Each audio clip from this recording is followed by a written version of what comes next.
Hey y'all, I hope you're doing well.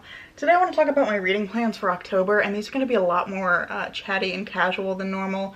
Usually I'd be playing TBR Betrayal, but I'm kind of wanting to revamp it.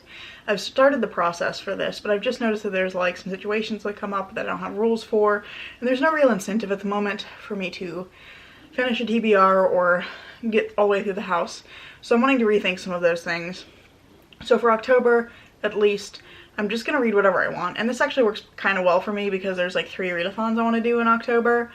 So I just made a list of everything I want to read and sat down to like try and fit everything into the various readathons, and that list ended up being massive. So instead of making you sit through all of that this month, I just want to talk a little bit about what I'm kind of currently thinking I'm going to do for some of these readathons. And the first one is Spoopathon, hosted by Spoopathon. That one runs for the whole month. And then there's the Tea Leaves Readathon, which runs the 9th to the 23rd, and the Sweater Weather Readathon that runs the 21st to the 27th. And I'll put links to all of the different announcement videos for those in case you want to check them out and want to participate too. But I'm really excited about all of these. The latter two are kind of more on the like cozy fall, lightly spooky side, and then Spoopathon is a little more like leaning into the spooky part of spooky season. So I'm really excited about all of them, and yeah, I just want to chat through some of the ideas I have for what I might read. I am very much a mood reader, so this is definitely subject to change, but these are kind of the things that at the moment I'm thinking I'm most interested in picking up. So I guess grab yourself a drink. I've got an AHA. Grab yourself a snack if you want. Get some knitting like I've got. I thought I'd just kind of chip away at this a little bit. But yeah, let's just dive into the books.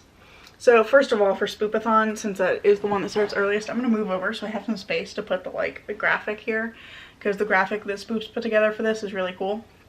But there's like 4 starting prompts that you can choose from, and as you go through the house you have to gain points to open doors or to defeat ghosts. So you do have to kind of stack prompts, and there's like a set of bonus prompts. I think all of the main prompts give you 25 points, and then the bonus prompts that you can stack on top give you 50, and you can also, like, if you have the points to get through a door or something, you can stack the like path prompts as well. So I'm kind of currently debating which side I'm going to start on, because I think I could start at under 200 pages, or I could start at Gifted to You.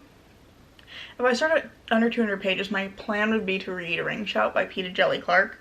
This one I have as a, is on loan from my boyfriend. He read it recently, absolutely loved it, went out and bought himself a copy, and he has demanded that I read the book before the end of the year.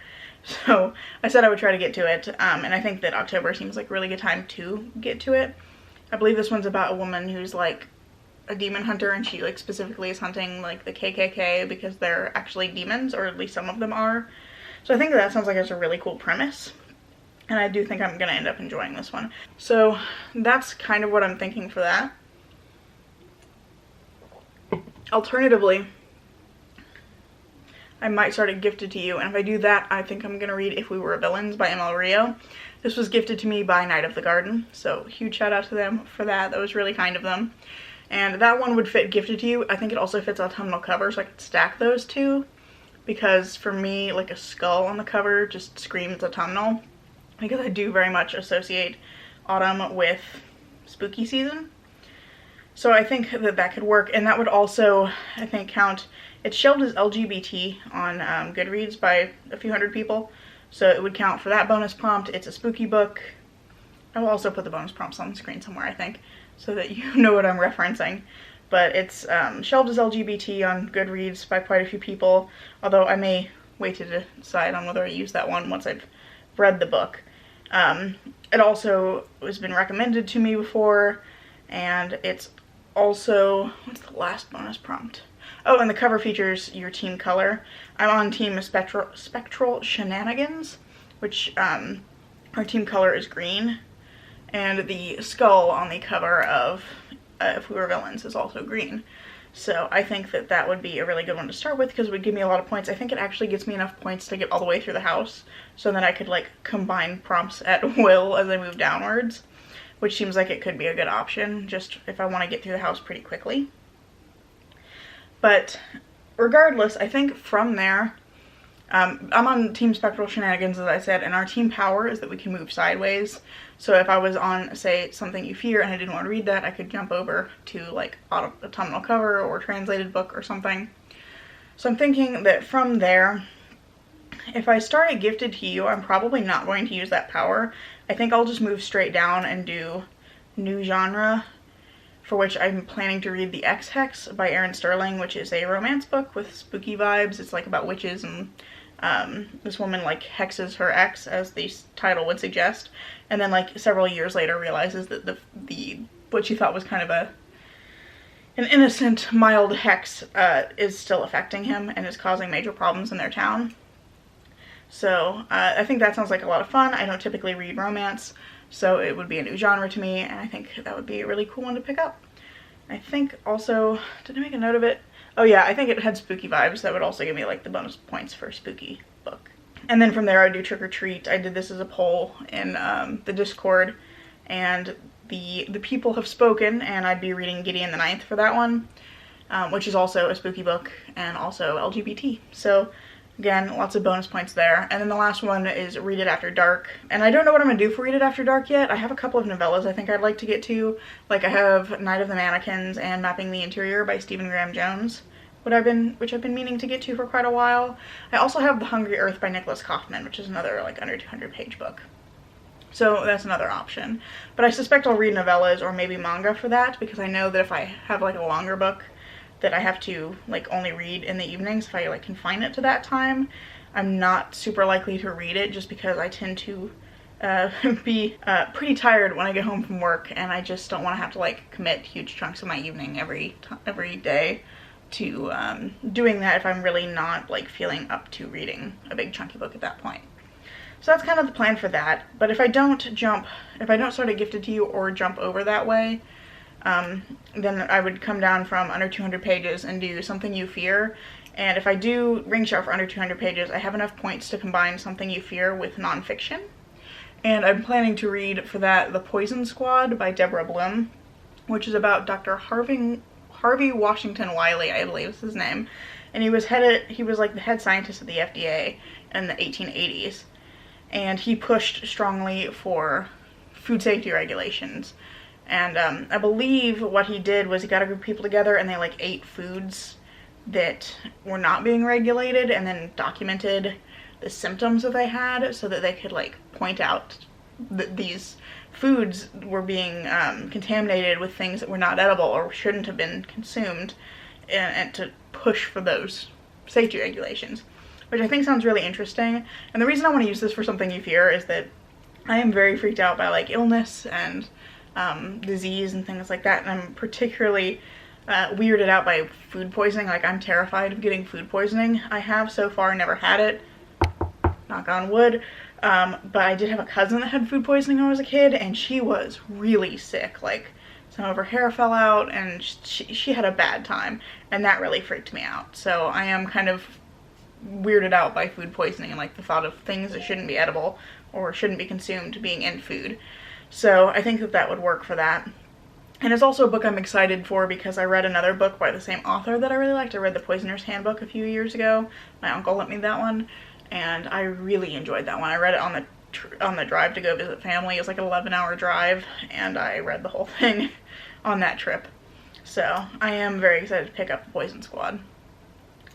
And then from there I would again read Trick or Treat, because since Gideon the Ninth got chosen, I really want to just read that one, because I read about 100 pages of it a couple months ago and then had to turn it in from the library, or turn it back into the library, and then I got my own copy a couple of weeks ago. So I am like itching to get back into it because I'd read about 100 pages and was really liking it. So like I'm probably going to do Trick or Treat no matter what, at least on the first trip down the house. I'm currently only planning to do one trip through the house, just because I know that like that's going to be a lot for my reading ability or my reading speed. I'm a relatively quick reader, but I have a lot of hobbies that I like to do, and I tend not to always prioritize reading. So I'm typically reading like somewhere between 4 and 6 books a month, which I'm really happy with. It's still a good number of books. But I know that trying to get, like, devoting myself to trying to get through the house for Spoopathon a bunch of times is just going to, like, make it feel like work, and I'm not going to end up reading anything. So I'm only going to attempt to do once, but then later in the month, if I like finish those books and I've still got some time, I may try to fit my stuff that I'm reading for the other readathons into like a second path. And for the second path, all of the doors and ghosts are gone, but you can't use your team power. So that's kind of my plan for that. I have some options, and I think that's good because, again, I'm a mood reader, so having some options is going to make this a lot more feasible for me. The other readathon that I'm kind of already planning for, because it starts early-ish in the month, being the Tea Leaves readathon. It starts on the 9th. It's only got 4 prompts, and one of them I already know I'm not going to do because it's to read a group book, which they've chosen A Lesson in Vengeance by Victoria Lee. And this is one I'm just not super interested in. So I don't really want to buy it, and I would totally read it if my library had it, but I don't have it. I don't have access to it via Libby at all, and it looks like my local library hasn't got their copy in of that yet, and that there were several holds on it, so there was probably no way I was going to be able to get the actual like physical copy from the library anytime soon. So I'm not going to be reading the group book, but the other 3 prompts are to read a book that takes place during the fall. And for this, I'm thinking I probably will use the X Hex because it's set around Halloween, and I'm already planning to read that one.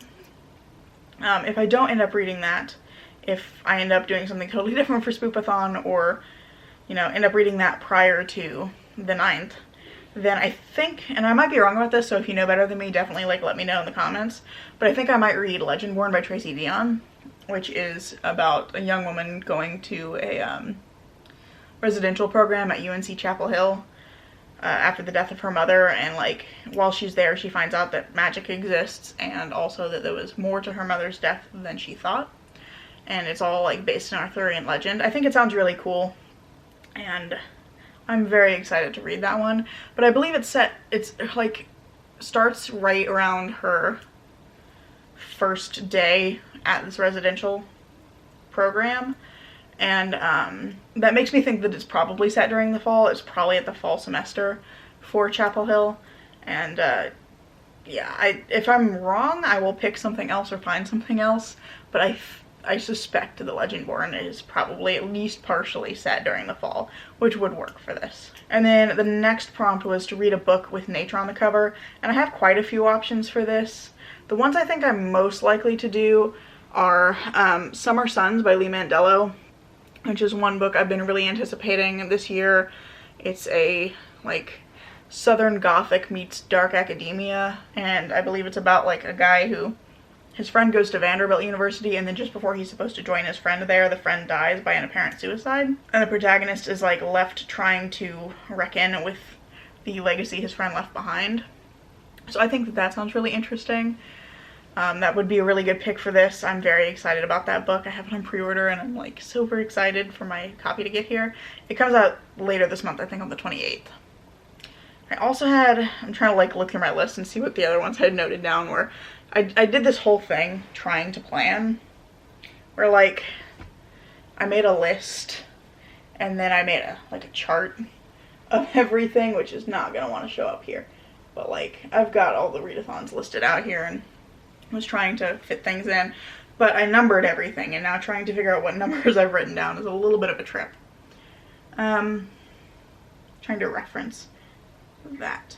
Oh, so I also have, I think I mentioned it earlier, the as a novella, The Hungry Earth by Nicholas Kaufman, which has mushrooms on the cover. It's like mushrooms coming out of a skull.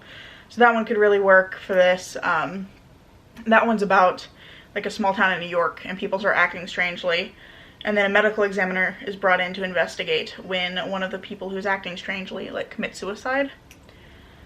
And a lot of books about suicide on this list, so content warning, I guess, for both of those books. But this medical examiner comes in to investigate and realizes that something is infecting the townspeople, and she has to figure out what it is to try and stop it before it spreads too far.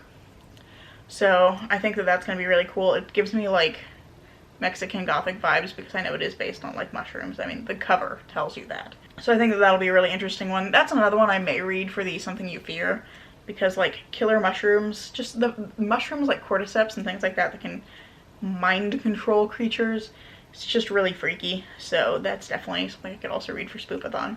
But it would also work for this like nature on the cover. And then I think what was the other one that I thought was really likely? Oh, I have two, because I don't have The Wolf and the Woodsman or For the Wolf, both of which have like forests on the cover, and those are both dark fantasies that I've been really excited to read. I also love that they both have wolf in the title, but those are also pretty strong possibilities for this prompt, I think.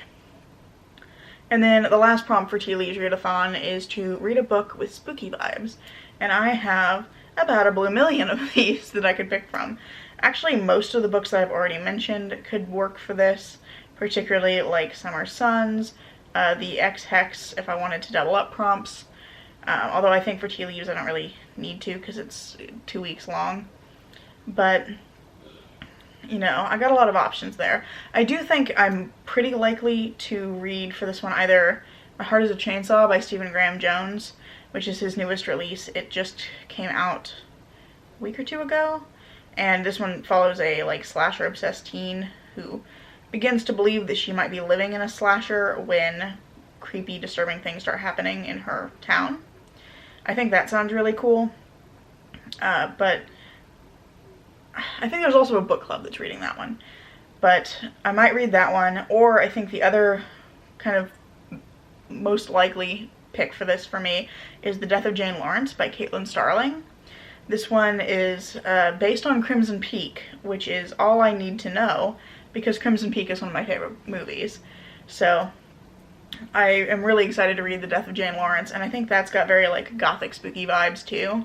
It's about like this woman who marries a doctor, basically so that she's not being, so that she's not like an old maid. She's like in her 30s, she marries this doctor as a marriage of convenience, and he agrees to it under the condition that she never visit his family home. But on their wedding night, she ends up having to go there due to unforeseen circumstances. And when she gets there, he's like totally not himself. He's like paranoid and freaked out, and he can't tell the difference between reality and fiction. And she ends up having to stay out the night, and by the next morning, he's himself again, but she thinks that something is very, very wrong at his family home. So I think that sounds fantastic, and again, I'm excited because it's based on Crimson Peak, which is definitely one of my favorite movies. So I think those are probably the most likely two picks for me to pick up for that prompt. But those are all the prompts for both of the readathons. They're all the ones that I'm planning to tackle. Tea Leaves Readathon also has some challenges that I think are fun. So one of them is to read by candlelight. Another one is to watch a spooky, or not spooky, an autumnal TV show or movie. And I'm trying to decide what to do for that because I'm not really like a TV or movie person. Like I just said Crimson Peak is one of my favorite movies, but like it's one of the few movies I've seen in recent years. I'm just not like a movies person or TV show. I don't keep up with shows very well. So I'm thinking I might like watch an episode or two of Buffy for that, or I'm like kind of wishing I could do like an autumnal video game, because to me like mystery games are really autumnal. I don't know why, but I very much associate them with fall. And I just got, I pre-ordered Sherlock Holmes Chapter 1, and if you do that you get Crimes and Punishments, which was an earlier installment in the Sherlock Holmes series. You get that one for free. And I've previously played Crimes and Punishments, but I really want to replay it ahead of playing Chapter 1. And that one, if I could use that as like an autumnal game, like I would totally use that. But it's TV show or movie, and I don't really know what I'm going to do for that yet. But if you have any good like autumnal movie or TV recommendations, definitely put them in the comments, because I am willing to check out some new stuff. I just don't have a whole lot of ideas just because I don't really watch a lot of TV or movies. And then I think the last challenge is to show us some of your favorite reading accessories. So I have to think about that, because like most of my reading accessories are, I have like a blue million bookmarks and things like that. But yeah, I think those are really fun challenges, and I'm very excited to participate in both Spoopathon and the Tea Leaves Readathon. And then obviously I'm excited to participate in Sweater Weather as well. But again, since that one's so much later in the month, I think I want to wait and do my TBR a little closer to time. But yeah, that's all I really had to tell you about today, or to talk to you about today. It occurred to me, I thought I'd show you all what I was working on, since I've been knitting through this whole video. I'm making an Age of Steam and Brass kerchief. It doesn't look like much from this direction, but like that will be like the back of the neck part, or not back of the neck, but like the top middle, and then it goes down to a like pointed triangular shape. This is a free Ravelry pattern. I think it's by Passion Flower Yarn or something like that, but I'll pop that link down in the description as well if you happen to be a knitter and you want to check out that pattern. I really like it. I've been enjoying working on it, and I'm loving this color. This is very autumnal to me, so I'm thrilled with how this is turning out. But yeah, just thought I'd mention that before I totally signed off. If you made it this far, put a skull emoji in the comments for the spooky season. And also, I want to know what book you're most looking forward to reading in spooky season. Like, are you gonna get into some like horror and thrillers or spooky books? Or are you more like a cozy autumnal reader? Like, what are you guys gonna pick up? I want to know. So let me know down in the comments. And while you're down there, I hope you'll consider giving this video a like if you liked it, and subscribing if you want to see more from me. I'm currently trying to post every Saturday, and have been mostly pretty successful so far, so I post every Saturday. And that's about it for today. So thank you again for watching, and I hope to see you in the next one. Bye.